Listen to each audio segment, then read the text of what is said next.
there you are. Oh boy. 'Cause I'm your lady. And I am your man. Hey everybody, welcome to Sweater Weather, a podcast about Canadian arts and culture. I'm Aaron. I'm Naomi. I think it's a bad idea to sing. I know I started it, but We won't be doing it again. I promise we won't sing very much. I'm not doing it again. So today we're talking about the documentary I Am Celine Dion. And it's I Am Celine Dion, just so you know. Of course, it's about Celine Dion, the Canadian Québécoise chanteuse, superstar, songstress, diva. Boy, what a diva. Mm-hmm. Oh, boy. And it's about her struggle with the stiff person syndrome, a rare neurological disorder. Yeah, it focuses on that. There's a lot of that. Although it's a little bit of a biography, too. A little bit, but it really is. I mean, apparently the director didn't know when she started working on it that Celine had an illness, but Okay. it ended up pivoting to be about that. Okay, She recruited this person to make a documentary about her. that's right. So she did whatever Celine wanted her to do. Well, no, she just told her to follow her around and do whatever she needed to do. Mm-hmm. Mm-hmm. This is one of these kinds of documentaries that are produced by the celebrity being featured. And so it's like 100% final cut is the... I just quickly read an interview with the director while you were setting up our recording equipment. Okay. And she actually said that Celine just said, just film me, don't ever stop, don't ever ask me if it's okay, and then put together what you think is the best documentary. And then when she showed it to her, she was like, yep, like she told her she wanted it like very raw, very real, and like not to cut anything that, you know, might seem like she wanted it cut that showed her at her most vulnerable and stuff like that. So, I mean, if you're implying that we have no way of knowing what really happened, then the look on your face seems to say, but we don't know. But that's what the director said in her interview about making the documentary. You mean Celine Dion's employee, the director of this, who, you know, like the director is her employee. Keep that in mind. Okay, Celine Dion seems like a lovely lady. She's a lot of fun. She's really wacky. I mean, that was always, I guess, her persona. I've never paid attention to her before, so I didn't really know what she was like. Of course, I knew the mega hits that were all over the radio, especially in the 90s. But So are we going to go back and do that thing where we usually do, where it's like, what are your first memories of Celine? Sure, yeah, let's do that. I mean, I already started talking about that. Like, I didn't know anything about her. It was really not my thing. But of course, she was on the radio a lot. Adult contemporary radio was really big in the 90s, you know? Like, it was... You know, it was on in the car. It was on in doctors' offices. It was, you know, the soundtracks to the biggest movies, like, of course, of Titanic. So that was just basically Celine Dion was in the atmosphere. And so I was exposed to her that way. And I never really thought any more about her. I think I remember thinking a little bit more explicitly about her in that, like, I was definitely not her target audience. But, like, I remember Titanic being like such a huge hit. Like I remember going to see Titanic and it being like that song, My Heart Will Go On, being the big song when I was in grade 12 or something, or whatever year that was. And so it was kind of the song that was like a lot of my friends seemed to like want to make out to someone with or something like that. Like my high school friends. They thought it was romantic? Yeah, like I had these certain high school friends that were into sort of stuff like that. That's incredible. I mean, I did not have any friends that were into this kind of music. I had a lot of different kind of groups of friends when I was a teenager. And like that wasn't at all the kind of music I was into, but I had these friends at school. They were normies. Yeah. Yeah. You know, this is the 90s, so it was like you thought you were alternative and cool by not liking whatever was popular and mainstream. Like basically whatever those friends of mine liked, I didn't like. So, but they really liked Titanic and they really liked Celine Dion and they really liked that song in particular. Yeah. I remember feeling like Celine Dion was like so ridiculously over the top, like the way she danced, the way she would like sort of do these like almost like pseudo breakdancing moves or something. Like I don't even know how to describe like the way she'd flail around in this way and like wear these kind of sparkly bodysuits and stuff. Like to my teenage mind in the 90s, it was like the epitome of corny, cheesy cringiness. Yeah, I guess. And I mean, and you were right. Yeah, I mean, it's funny because like watching this, and then after that, I'm sure I just sort of stopped paying attention. I was never paying that much attention to her, but like you said, she's always just kind of there. And then, of course, I was aware that she was enormously popular and, you know, had this Las Vegas show and just like diehard fans. 16 years in Las Vegas. Yeah. And just like crowds and crowds of people going to see her like every night kind of thing. Yeah. Like no shortage of Celine fans, that's for sure. And I remember kind of knowing her backstory, like that she came from this enormous Quebec family. 13 children. We get a 14. little bit. She was the 14th. Yeah. And that it was this kind of musical family. And I had like the image and the documentary I kind of already had in my head somehow of like the whole family like playing musical instruments and dancing around. And she mentions that when she was a kid, she would stand on the dining room table, like under the chandelier, like she must have been very little, and perform for her whole family. Of course, she always had an audience. So she was a ham, like from birth. Born a ham. And like such a personality. And then so same as you, I've always kind of been aware of her, and clearly she has like an extraordinary voice in terms of like range and yeah, it's extremely smooth. It's a very like, well, she could hit very high notes. We see that in some flashbacks, some archival footage. Okay, I like that about it. Like, you know, that's a good thing about documentaries usually of a famous person is there's tons of footage of them. Yeah. And so, like even as a kid, like throughout her whole life. So she was only 13 when she released her first album in 1981. And she's had 27 albums. First English album was in 1990. Amazing. So there's tons of stuff of her as a kid, like in French, on French television. And it's, so like, I like that about this documentary. And I really wish there was more of like a historical look at Celine. But like, that's what I think like a journalist or another kind of documentary filmmaker. I feel like there have been documentaries like that. Oh, about probably her. They have been. Yeah, I feel like there's a lot of stuff about her out there. I mean, there is, like you just said, there's a lot of footage, but I feel like there might even be other documentaries about her. I'm sure there are plenty. There are probably plenty around. Like there, you know, you can't really make a definitive documentary until someone's really not active anymore. Yeah. Or, you know, so. And I guess that's the other thing, like why she sticks, you know, in my memory or was like a figure that we couldn't really ignore is because she was one of those Canadians who made it internationally, right? And so like as Canadians, we're always kind of aware of the international superstar who is ours. So even if like what they're doing is not for us, we still feel like that person's Canadian. But it's like 100 times in Quebec. Like, I mean, Celine is their national hero. And so. But then the fact that she's known internationally makes her even bigger in Quebec than, you know what I mean? Like, well, I just saying English Canada horned in on it a little bit you're saying, as an identity thing. But like, that's just the, you know, the strange nature of Canadian nationalism versus Quebec nationalism and stuff. And then when she started singing in English, like English of course, obviously, then it's like, you're on the market now. Yeah. So the documentary it opens with like kind of a contrast with her, you know, then and now. So we see her without makeup.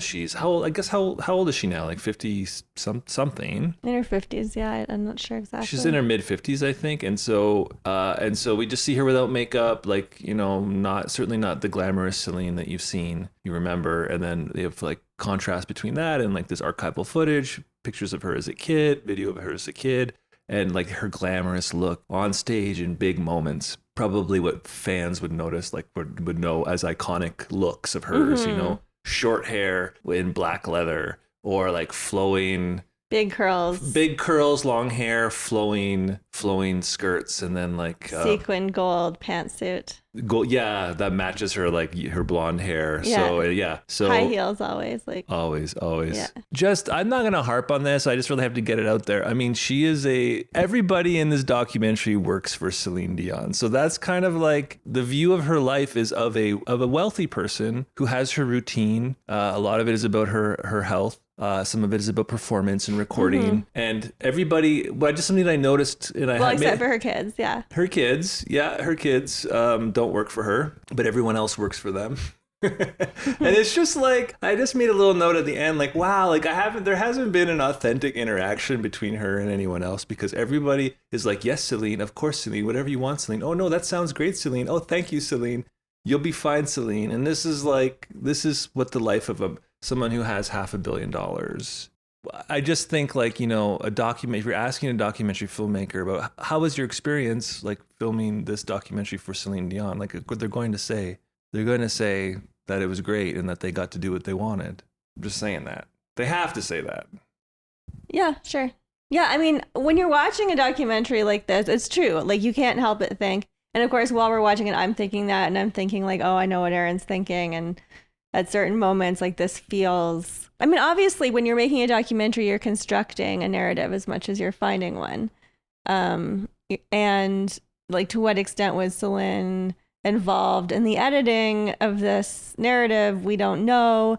The director says she wasn't really, but like, how do we know? Or that she wasn't in any kind of manipulative way. Like, we don't really know. The bottom line is Celine's not going to approves of every single moment in this. But I mean, it's kind of like... I have to contrast this with like another famous Canadian singer, Alanis Morissette, who had a HBO documentary made about her. And she did, I don't remember if she was technically a producer or not, but she did, it was in her contract. It wasn't in her contract that she had final edit. Okay. And very famously, she did not like the documentary because it had her admitting that she had experienced sexual violence and she didn't want that included. Right. And so that is a big difference between a documentary of that sort and this sort. Like, there's nothing that's going to get through this documentary. Yeah, but I mean, okay, so another documentary that it made me think of a couple of times, if I may just say a couple of things, was the one about Lady Gaga that I think she also produced. Yeah. I think it's just called Gaga. Yeah. And like that, it reminded me of it because it also shows this contrast between her public persona,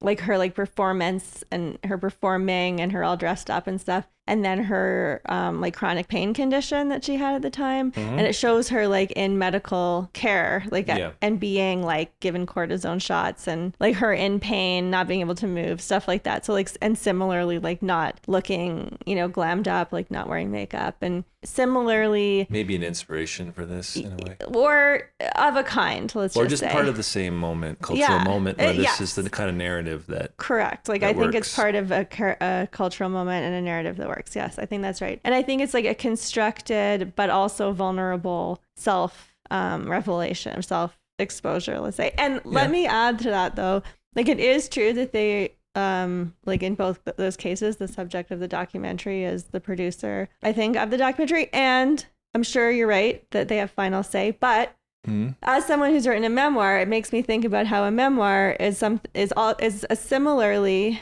like, I wrote my memoir myself, right?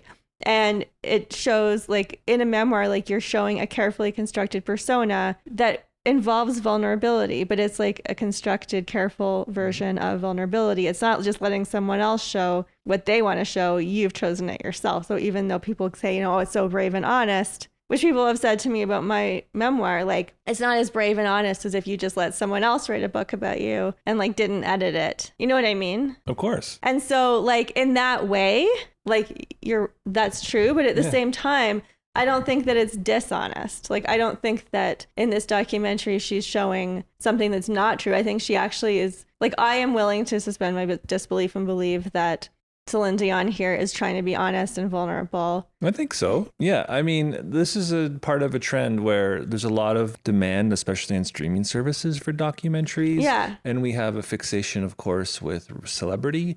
And so celebrities have just been producing documentaries about themselves and selling them. But we want to see them at their most vulnerable, and it's hard and brave. And I've seen people say like, oh, it's so brave that she's done this.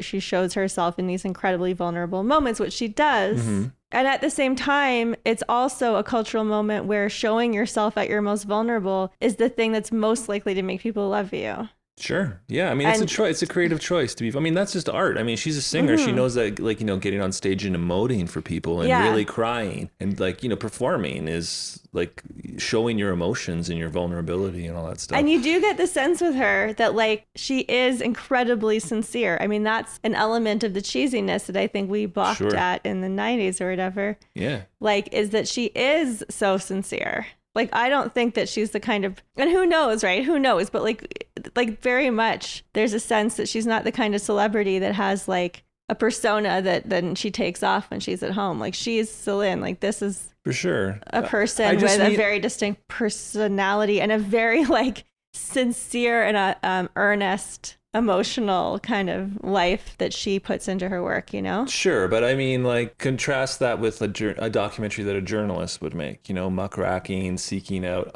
uncomfortable angles or truths from their subject, right? And like, you were listening to an audio documentary about Michael Jackson, and a pivotal moment in his part of his fall from grace was actually such an interview with a journalist, like Bashir, basically a television documentary being made about him, that he allowed to happen. Now, this day and age, there's no way a celebrity would ever allow that. And there's actually a connection here with Celine Dion, because this is a documentary that does give us a little bit of a biography, a little bit of a through line from her youth to her current moment. And guess what they say almost nothing about, which is her very sketchy, you know, much discussed, like, husband, Renee, and the very strange, like, I mean, he's mentioned once when he died. But he was already dead when the documentary was made. I know, but her parents were already dead, and they're in there. Like, we get a little bit of her family history. Yeah, a little bit. We have her, like, they have footage of her giving birth,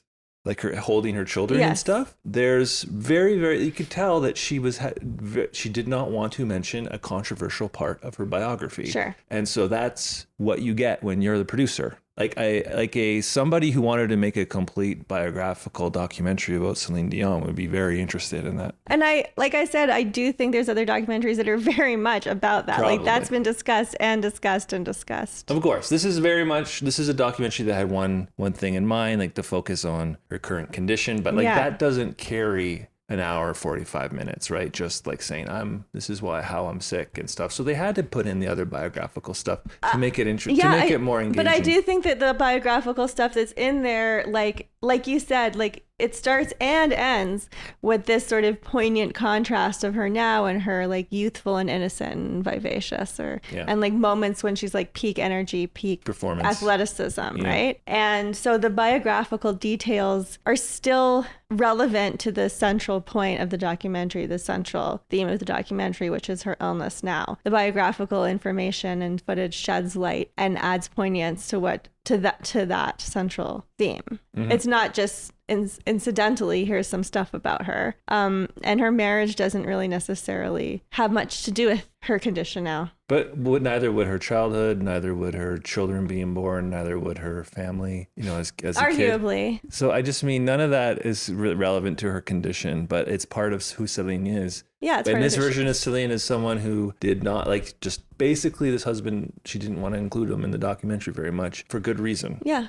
So, and I mean, should we say, like, I mean, I'm sure anyone listening to this knows, but like, why that marriage was like controversial? That he was a lot older than her. They met when he was an adult and she was a child, and he was her manager. He was her manager. He was a version. Yeah, he was her like a business manager. Yeah. From the time that she was 13. And 12. And then married, and she married him when she was in her early 20s. So, you know. Like, this day and age, especially, the way that people analyze age difference and power dynamics and romantic relationships like that is like it's scandalous. Sure. And so the most scandalous thing about her is like purposefully avoided. Yeah. No, and, for sure. You know, and there's just like it's poignantly, the absence is poignantly felt a few times when just in passing you get like Celine's doing something else, but in the background is like a portrait of Renee. And it's like, and honestly, the guy does seem creepy, and maybe it's just what I know about him, but it's like there's like a portrait of him like looking out of the wall at Celine, and it's like, it's not framed on purpose. It's like totally in passing, and you're like, oh yeah. I mean, he seems creepy to you because you're thinking about the fact that like they met when he was almost 40 and she was 12. Yeah. But I mean, if we didn't already know that. And I mean, the thing is like, absence. Even though people always like talked about that relationship and is it weird and is it creepy and that kind of thing, like, she's always just exuded this like adoration and love for Renee Charles. Well, I mean, it's like, it reminds me of, like, you know, my Italian grandmother who had like framed pictures of Mary, you know, or Jesus and stuff. It is kind of, it's like a shrine. It's shrine-ish. It's her husband. Of course, it's fine. It's fine. My point is when you see that picture, you're reminded, oh yeah, we barely learned anything about him. Isn't that interesting? Yeah, no, for sure. It's a conspicuous absence, and it is obvious why she would choose not to go deeply into it. And it's her prerogative, right? Yeah, because it's her documentary. And like once you bring it up, like it threatens to take over, and then the documentary becomes about that. Absolutely. So let's, instead of talking about what's not in the documentary, as I've been focusing on what is in the documentary. So early on, we have cell phone footage of her having her first, or maybe one of her early attacks of stiff person syndrome, SPS. So that's right. And it's like she's on the floor of her house and paramedics are arriving. And then there's audio of news announcements announcing that Celine Dion has this very rare disease. It affects 1 in a million. She talks about having had voice spasms first many years earlier, realizing that her voice was acting strangely, and that was probably an early symptom of this disease. I just am like in the early scenes of this documentary, I was reminded about how I didn't know very much about her because she was incredibly like goofy. Like she's so demonstrative. She's so dramatic that it really strikes you, and that this is somebody who has been on stage her entire life, especially since she's been a professional performer since before she was even a teenager. That's obvious the kind of person she is. That's so true. She's always kind of putting on a show. Yeah. Yeah. So we visit a warehouse where she has all of her old outfits. Like she has a warehouse, near where she lives in Las Vegas. We spent a lot of time in her Las Vegas mansion, but we go to this warehouse and we get to walk around like this basically humongous closet. And it's kind of a lot of fun, to be honest. And we see some of the outfits that we've also been seeing in the archival footage. That's like that gold sequin jacket, for example. We get, of course, a huge collection of shoes. She talks about how much she loves shoes. She says that if she liked the shoe, it didn't matter if it fit. She said, quote, "I walk the shoe. The shoe don't walk me. From size 6 to 10, give it to me." So she would buy a shoe in that range. It didn't matter if it fit her or not. And there's footage of her being very pregnant, and she's like choosing shoes from a closet, actually. And it's like this is like footage, I guess, from the early 2000s. And she's pressing a button, and all of the shelves of the closet are like moving aside, and there's more shoes behind. There are maybe thousands of shoes in that walk-in closet with mechanized shelving. And she says she can't wear any of them because they're all high heels. Which she can't wear anymore. Wasn't she like actually going into labor at that point? Like I think. Was she getting dressed to go to the hospital? Yeah, she was getting dressed to go to the hospital. Okay, that's kind of fun. Yeah. That's kind of fun. There's a lot of like sad music, some of it classical or opera, with ponderous shots of her mansion showing how it's kind of empty and quiet, but of course incredibly luxurious. So there's that kind of characterization of her as, lonely, isolated, older, like frail, right. But this is, she lives a very, she lives quite a luxurious life. We see her being driven around in her Escalade. But we also see her like caring for her dog and her children. Like she's a cute dog. She's just this really fat old dog. See, what is he? He looks like a Labrador. Looks like a yellow lab. Very elderly, and it's quite cute seeing him in the background. Or just his name's Bear. His name was Bear. He looked very old. I think it's a girl, actually. I think she's a girl. Cute dog. She's doing stuff with her kids, of course. Are there twin sons? There's an older son and younger twins. And younger twins. I don't think they do look very much alike, but I don't think they're identical. But they're just kind of hanging out with mom. And actually, the very first scene is that like one of the sons is playing with the camera, and like the documentary filmmaker is like trying to show him how to use the camera. And I'm like, yeah, that's what happens when you're like, I'm sure if you're a filmmaker, you don't want the subject's kids messing around with your camera, quite frankly. So that's just a sign that everybody here is working for Celine. I mean, that's how I read a moment like that at someone else. I'm sure Celine sees that and says, oh, wow, look at my curious and my curious and cool son who wants to be involved or whatever. So anyway, that's just me. Like, that's just me. That's just my point of view anyway. It's pretty normal for a mom to be proud of her kids, obviously. There's kind of funny thing, like, I don't know, like there's a kind of reggae inflected song called Treat Her Like a Lady. And this is like a flashback to the 90s. She's dancing on stage with, well, basically all of her backup singers who are black. Yeah, and she's almost like trying to rap or something. She's kind of trying to rap a little bit. Yeah. She's not, I don't know. And that was... It's just one of those moments like, yeah, I don't think you would do that today. But even then, it was like pretty corny. It was already quite corny. Yeah, it was quite corny. Then we get a little bit of archival like flashbacks to her childhood. So she's from Charlemagne, which is like just north of Montreal. We already mentioned she had 13 brothers and sisters, and there's some fun family videos of family get-togethers. We have teenage Celine singing to a newborn baby, like probably maybe like a newborn niece or nephew or something. She is the youngest of this huge family, right? And then we see her a little bit older, and she's like dancing around, kicking off her shoes and dancing around to accordion music, which is like, I feel a pretty alluring, pretty cute vision of like, you know, a big, warm, fun Quebecois family. I mean, if there's a stereotype of like being part of an awesome Quebec family, that's it. Like everyone's dancing together to an accordion. That's right. Someone's playing the fiddle. Yeah. And the youngest kid is Celine Dion. The youngest one, yeah, she's having a great time. Yeah, you know, there's a little humorous skit from the present moment. Like we're just kind of jumping all around, like a little bit in the present, a little bit in the past. So we're in the present again, and there's a humorous skit which is like her music video for a song that I guess was part of the soundtrack for Deadpool 2. So it's kind of funny. It's, you know, got some jokes in there, like the Deadpool movies are, you know, they're supposed to be funny, but it feels a little bit like a commercial in a way. Like I think she's promoting the fact that she's like, maybe she's promoting this movie or something. I mean, I guess that came out, that's already been out, but or maybe just showing that she's still working and she's still relevant and stuff. Yeah, no, I think that's right. Yeah, she's feeding. Then we're in the present moment. She's feeding some guinea pigs. I think we can't figure out what kind of like pet rodents these are. But they're pretty cute, and she's like giving them milk from a little bottle. And you really were taking some good notes here. And I don't know, I think like they seem sick. Like one of them doesn't have any fur, and I wonder if he has some sort of like a guinea pig condition. You know how there are parrots that you know, that lose their feathers. Yeah, I don't know. Maybe, and then people online will knit them sweaters. I felt like, was she caring for some like guinea pigs with a fur condition? I don't know. I think maybe they were an animal that are supposed to look like that. Yeah, and then we see her.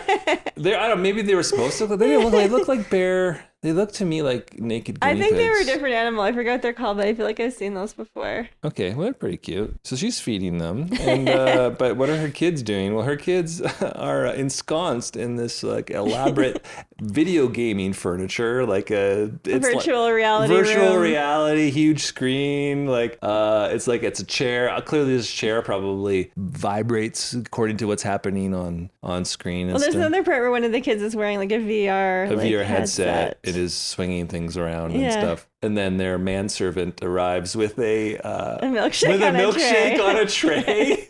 And it's just like, okay. Like, I mean, I'm sure what's funny to me is that Celine watching this is like, oh, that's like such a lovely scene of a family having fun together. And like it is, but like if you're not Celine Dion, you watch that and you're going, oh my God, like look at how rich and spoiled these kids are. Oh, whatever. Anyway, I mean, if your mom's Celine Dion, what do you want? You're going to have... Yeah, I mean, if they weren't spoiled, I would be surprised, right? So this is where we get a little bit, the only little bit we get about her husband, Renee. It's just a scene from Renee's funeral. It's that moment like, oh wow, they skipped over everything. There was like no talk of his role in her career or their romance. They just go right to his death. He's done. But it's like, it looked like it was a state funeral, probably like on Quebec television or something. Yeah, but I remember it was a big deal. It was like aerial shot. It was like shots from under rafters. Yeah. It was like, oh, this was a big production. Yeah. Like the way they do the Queen's, like, you know, when the king gets married or whatever. Yeah, they it had that vibe. It had that vibe. It's incredible. It was like, oh, wow. We have some scenes of her listening to opera. She's like lounging by the pool. Maria Callas is like her favorite. Yeah, and she's like looking sad and pondering, you know, I guess like this wonderful performer that she likes. She's like very, I think it's she's invested in being connected to opera music. Like that's where, the soprano. Right. The famous soprano. Right. Like, of course, the elite kind of vocalization, you know, she seems more interested in that than pop music. I mean, we don't see her. She doesn't talk much about other musicians except that opera singer. And then there is that guy, there was an Australian pop singer from the 90s. But then she was like talking about how sometimes she wishes she could just like rock out, like be like a rock star. That like her voice is an instrument in this way that she can't like drink and smoke and just be like Bob Dylan or whatever, that she has to hit all the right notes, and it's like a different kind of singing, and that sometimes like she kind of envies singers that are more naturalistic. Yeah. I mean, because that's the thing about her voice, which is I find off-putting, is it's like perfect. Yes. And especially in that 90s style of her voice is so smooth, you know, and it's so perfect. And it matched well that very highly produced 90s sound. Like the Mariah Carey, the diva. Whitney Houston. The Whitney Houstons, I mean, that's more 80s, but like Whitney Houston and Mariah Carey and like Celine Dion, they are that era of divas that were all about, they were about like vocal perfection and being able to hit high notes. And are they all sopranos technically? Maybe, I don't know. Okay. I'm not really sure, but I've never liked that style of singing very much, and it just seems too smooth, too perfect. And actually, Celine, like, she knows that very well about her own voice. She talks about, like Naomi said, she envies people who have hoarseness in their voice because they sound like they live in their voice rather than they have to train their voice constantly. Yeah, and like the kind of where the imperfection is part of the appeal. Like I think that's what she was. Well, that's the thing. There's personality in a different kind of voice, I feel like. And Celine has, I guess she has personality. She has a lot of personality. She has a lot of, but does her voice have personality? Her performances have personality.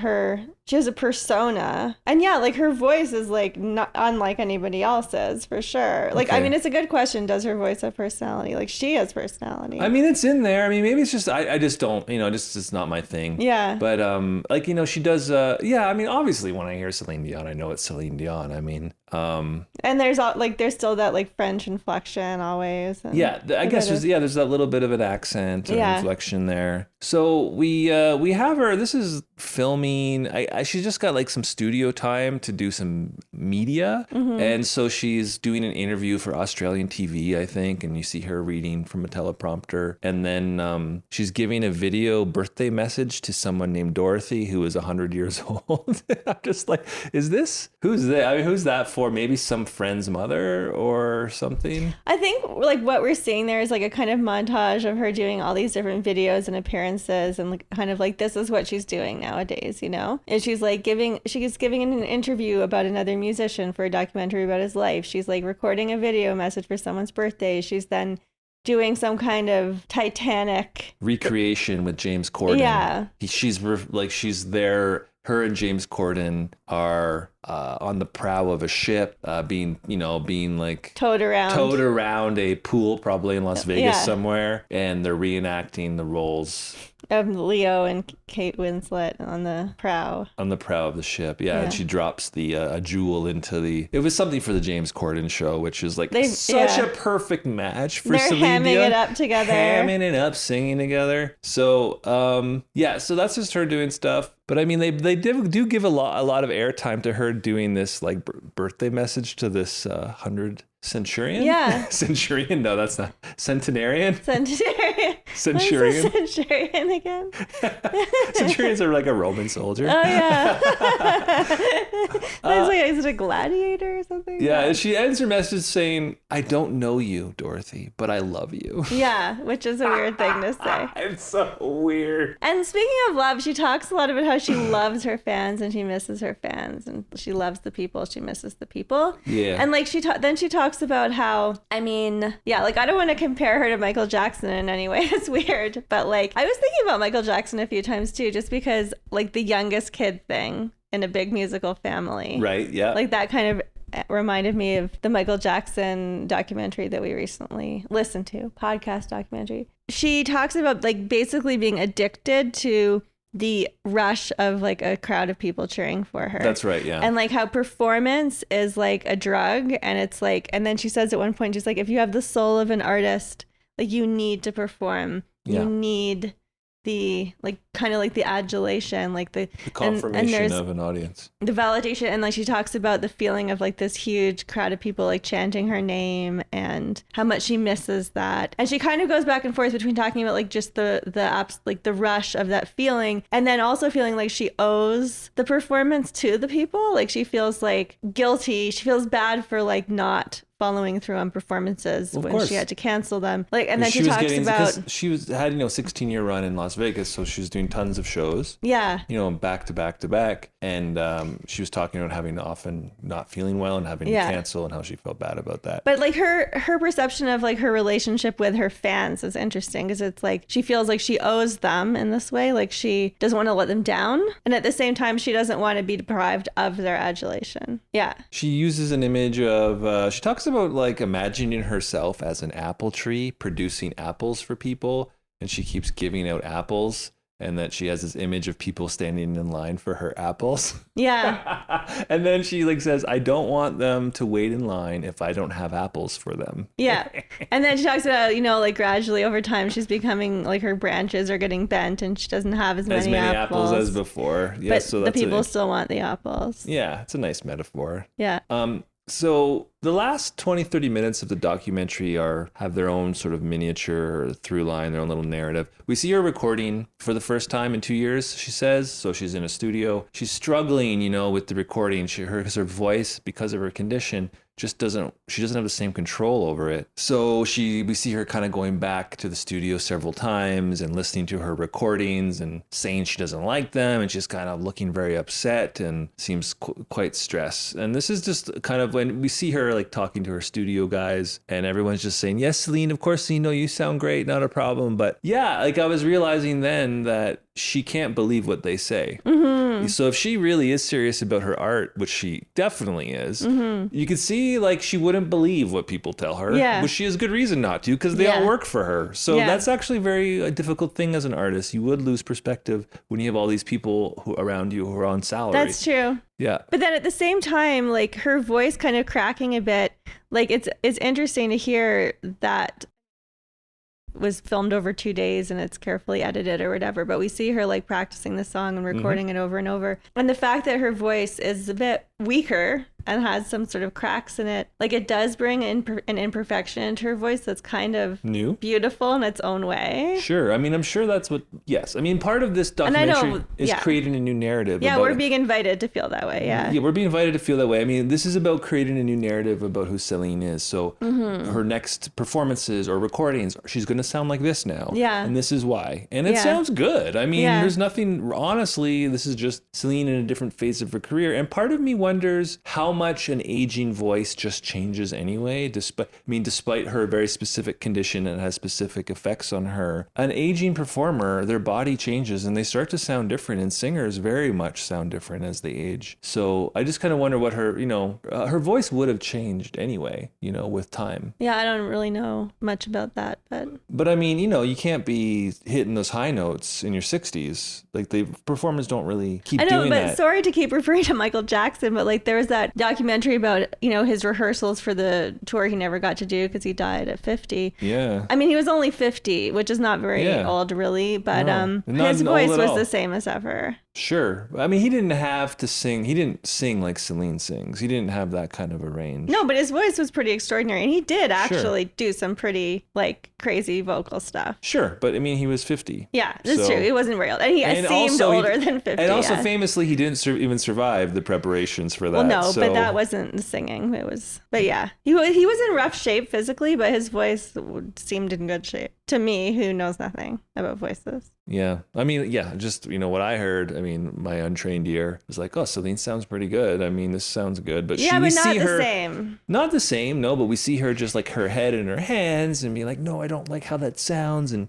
let's do it again. And so. But she was also talking about how it's harder for her to do it. Like, even if it comes out sounding almost the same, like it's taking a lot more effort to get that out, right? Like she was talking about how like in her prime, she could just like record 3 songs in a day. Yeah. Right? Yeah. I mean, again, archival footage, her probably in her 20s in the studio, and she's just like, you know, wailing away in there. And she's like, oh, sorry. Like she says, I'm sorry to this technician because she wailed so loud. She saw one of the tech guys like hold his ears in pain or something. So that was like the power of her voice in contrast with this present moment where she's like, it's very much a close up on her face, and she's like kind of just struggling to get like a much kind of lighter voice, kind of a thinner voice, trying to get it to work. So this is frustrating her, and we see her now like in like a very dramatic final few, I guess the final sequence of the documentary is that she ends up talking to her doctor. She seems to have doctors on call, or like she seems to have like her own kind of private clinic with several technicians there at least, and she's talking to her doctor about how her foot is cramped up. She's having a spasm. This is one of the effects of stiff person syndrome, and it quickly spreads to the rest of her body. So he lies her down on this massage chair, and then she goes into full spasm. And we see her stiff, like her arms and legs are sticking out, like they're in the air, like her torso is on this table, and her arms and legs are like sticking up in the air. Her hands are twisted, and she's moaning in pain. So this is her having a full-blown attack, and this was hinted, he describes it as a seizure. And this is they hinted at this at the beginning of the documentary when we saw some cell phone camera footage of her having a seizure. So we get, you know, the camera's there. We get close-ups of her face as she's crying. She looks like she's very much in pain, and her doctor is giving her gives her a kind of nasal spray eventually. Okay, so she can't swallow. Probably a steroid. Yeah. That some sort. I don't know. And there's another technician there helping, and there's several people watching, and they're on the phone, I think, with other doctors. So on one hand, you get a sense of like, wow, this is intense, and you see her in pain and struggling. On the other hand, you get a sense like, wow, she's got a lot of people looking after her too, Well, that main doctor she described at one point as a sports doctor, and like you see him working with her a few times, like doing physiotherapy type things, like bending and stretching and things of that sort. And that's another thing that made me think of that Lady Gaga documentary, because like the fact that he's a sports doctor kind of reminds you that like being a singer and a dancer, like it's kind of like being an athlete. It is, yeah. Right. And that's why aging is such a challenge. Yeah. And that she's like basically an injured athlete who's trying to like get her strength up again. Again, they cut to archival footage, you know, from her with her current doctor doing some basic stretches and bending, and they cut to her on stage like practicing these ballet moves when she was, you know, probably footage from the 90s or something. So yeah, there's that contrast. Her doctor, and so that's the final, like that scene goes on probably like 8 or 10 minutes or something. It's quite long. We're with her a while, so the intention is to make us see the intensity of her experience with this condition. But the documentary wants to end on an up note, so to speak. So I guess this is something that her doctor generally does with her, because he talks about this as part of their routine. He plays her an ending song, that's what he calls it. So he like scrolls on his phone and like chooses a Celine Dion song. I forget which one. I don't know which one it is. It's a real anthemic sounding. It's an anthemic,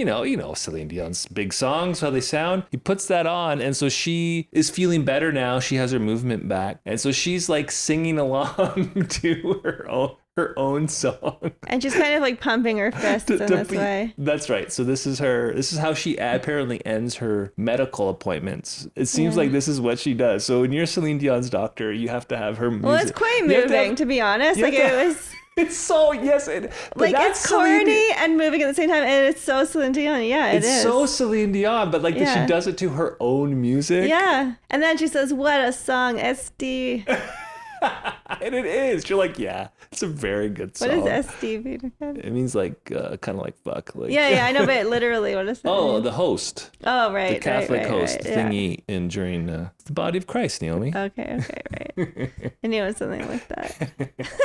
In Quebecois. Yeah, there's like little bits of her talking French. Her dang kids won't speak French back to her. Clearly, she's trying to teach them French, and they're like only answering in English. No, she's like, je t'aime, and they're like, moi aussi, maman. But most of the other times, she's talking in French to them, and they won't reply in French. It's like, it's just like when I went to the Home Depot the other day, there was a lady talking to her kid in French. And he was just like very poignantly not speaking French back. Yeah. Like, that's kind of funny. I heard that growing up in Ottawa all the time. Yeah, that makes sense. Yeah. So anyway, that final scene is really, it's so Celine. It is so Celine. We see her back on her feet singing her own song. Yeah. And then like, I guess while the ending credits play, it just like, they have another old video, archival footage of, it looks like a teenage, early 20s Celine singing a French opera song. Well, she's singing an aria from Carmen that's very famously a Maria Callas. Right. So she's really self-consciously trying to project this image of her as a operatic level singer. And like Maria Callas, like we didn't mention the part where like she has this necklace that her husband gave her. That's one time her husband is mentioned, that he gave her this necklace that had belonged to Maria Callas. Oh, and she was like, that charm necklace with all the charms on it. Right. And she was like, I hope like she brings me strength, and I feel that she will. Right. Yeah. So then it's extra poignant that the last song is an aria that's like associated with Maria Callas. Okay, so that's our hour and 40 minutes with Celine. Yeah. And I mean, I liked it. Like overall, I liked it. I mean, obviously I always have my criticisms, but I like, she's like, obviously she's very charismatic. Like she is so over the top in like her gestures and her emotions and stuff. It's hard to not be like kind of taken with it. Yeah, totally charmed. Yeah. Yeah. I mean, I'm not gonna put on a Celine Dion album. Mm-hmm. Like I'm never really gonna listen to Celine Dion music. Yeah. I don't really have the right occasions in my life to listen to Celine Dion, I guess. But I mean, when like, I mean, in a car, do you listen to Celine Dion in the car? Like I'm trying to think, like I listen to music when I'm working out or basically in the car. Or like at a dinner party. Background music. Yeah. It doesn't work as background music at all. Or like just while you're writing or working or whatever. Can you imagine like listening to Celine Dion wail away while you're trying to write your novel? Or like walking down the street listening on your headphones. I mean, to sing along, like I think she's the kind of singer that, and you're like, wow, like you want to sing along with it because it's such an amazing vocal performance. Yeah. So I mean, I also am still not like, it's not my kind of music. Like I can see what's good about it. It's not my thing. Yeah. And like I'm not gonna be listening to it either. But like obviously I can see why, and that like millions of people love her. Mm-hmm. And like in this documentary, she comes across as like extremely charming and sympathetic. Yeah. Yeah. And you're really rooting for her. Of course. I mean, you're really, really rooting for her. And you're like, oh, I hope she's able to put out another album, which she probably is. And I'm sure she's got it ready to go. And I hope she's able to perform it, because that was a big thing. And she's like, it's one thing to record in the studio, it's another thing to perform, right? Mm-hmm. And she really wants to be able to perform again. And you're really rooting for her. And there's like, you really feel for her. Like she's just so sad that this is happening to her, and she's really suffering, you know? Yeah, I mean, she is really suffering. Yeah, so. Yeah. And I mean, it's also like, yeah, they didn't want to include her husband. Like, it's also sad that he was so much older than her, and he died like when she was still young. Like, yeah, he died young for these days too. He died. He was in his early 70s. So she was only in her 40s or something, or it was she died in 2016. So yeah, she was in her 40s. Yeah, and like she still has like teenage children. I mean, she's not that old. No, we never did say how old she is. She's in her mid 50s. She's 56. And I mean, this is the thing, right? Is like, you're always gonna argue for the like, oh, well, this is basically Celine Dion's own interpretation of herself. And I'm like, well, it's one that a little bit more willing to suspend disbelief. Like, I mean, like that scene in the doctor's office where, so like, it's all one sequence where she's recording, and then like the overexcitement, like her, because she's so stimulated and happy from recording in the studio, like that's what sends her into this seizure. So that's like minutes later. that happens. It's right afterwards. And it's the excitement of being in the studio that causes the seizure. That's what the doctor says. Right. And then right after that, like she comes out of the seizure and then she stands up and she sings this like anthemic song along to the recording of herself singing it. And like it's all one sequence really. And like a skeptical, cynical person could think like this performance of her singing this song is so filmic, let's say. Like, did this really just happen spontaneously? That she just erupted into this performance? I just thought to myself as I was watching it, at that moment, I was like, Naomi, let's choose to suspend our disbelief and believe that this happened spontaneously. That it wasn't like... What happened spontaneously? That the doctor turned on the song. Yeah. And that she started singing along in this like incredibly performative way. With the cameras there. And that she didn't do it for the documentary. But everything she did, I mean, this is the thing. Like anything that happens in front of a camera is being done partly for the camera. Well, not the seizures, I don't think that's true. But the intention always was, of course, they talked about what are we going to have in this documentary, and the intention was always to have her having a seizure on camera at some point. Clearly, they wanted that in this movie. That was literally the climax of this movie, and they were expecting to get footage of that at some point. So when you're making the documentary is about her condition, right? Yeah. So of course they were planning to get this footage at some point whenever it happened. I mean, that's the kind of thing where I'm like, okay, I don't want to think that while I'm watching it, but just put yourself in the director's chair and you're like, look, I got to get this documentary about Celine Dion's condition, and made, and like we need certain scenes, and that's the scene you need. Like you need that scene. I know, and that's what makes me think like while I'm watching it, I don't want to be thinking that on some level they're like, oh, we're getting the scene we need, and now let's get the scene of her like poignantly singing her own song like in the doctor's office. Like, you don't want to believe that this was constructed, like partly constructed for... Yeah, like I don't want to believe that it's too constructed. I don't want to believe that it's performed, I mean, just the thing about Celine, everything about her is so performative. Everything is. Like the way she talks casually to people seems incredibly performative, designed to charm them and to be a nice person and stuff. So, I mean, it seems natural that she would actually act this way. Yeah. That she would make this documentary in this manner because she's a very performative person. Yeah. And so much of her personality is based on doing it for the people. Right. And so I think that I don't think it can be, I mean, there's no way that it isn't performative. And like you said, even as a baby, she was like performing. Sure, there's that. But then there's just the fact that afterwards she can decide, she can say, I don't want that in there. I don't want that in here but the whole documentary is building up to that point. It's like it's narratively constructed around it, like to lead up towards it. Like, because I mean, it's gotta be there. So, I mean, I don't see, this is just kind of the dirty side of doing any nonfiction filmmaking, documentary or reality TV,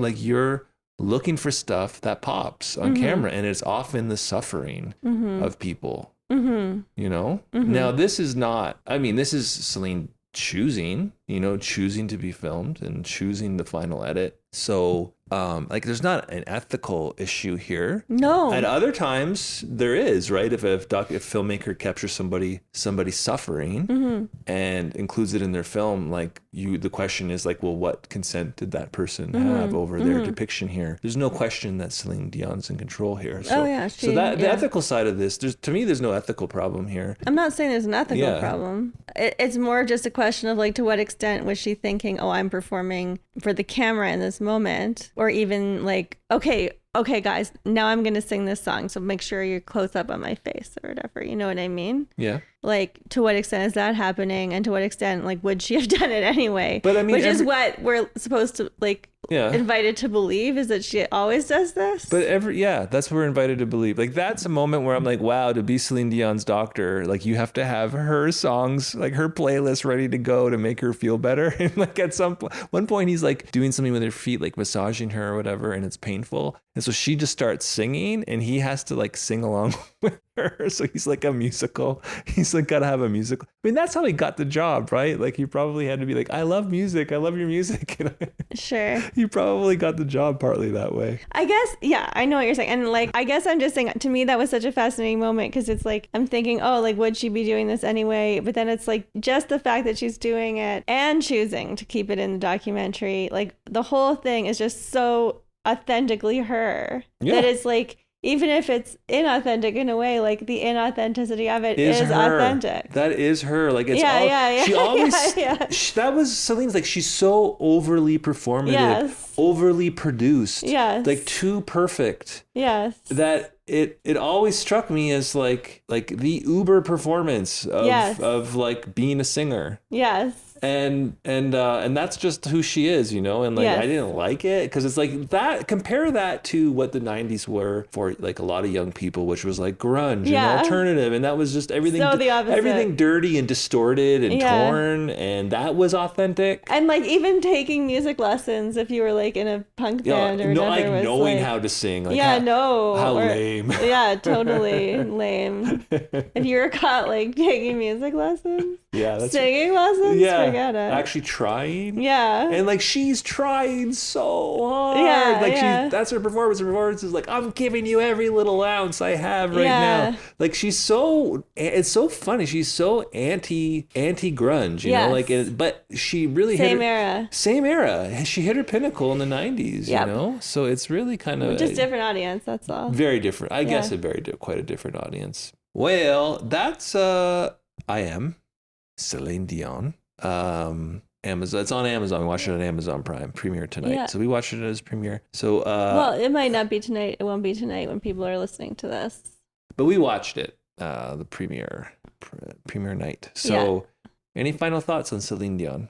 Well, final thoughts on I Am Celine Dion. Okay. Which is just that it was incredibly effective. Like now I'm a big advocate. You almost said big fan, but that can't be true. Well, I'm not a fan of her music. I'm just not, but I feel that I'm a fan of her personally. Just as a character. As a character. I feel like the sort of Muppety qualities that she possesses that I may have found off-putting in the past, now I just find them cute. Yeah, she's definitely more endearing to me. As I said, I'd never spent this much time with Celine Dion before, and I come away like thinking, like I kind of like her. So that was our take on I Am Celine Dion. Okay, well I guess that's it. Thanks for listening. I guess we'll talk to you next time. Bye.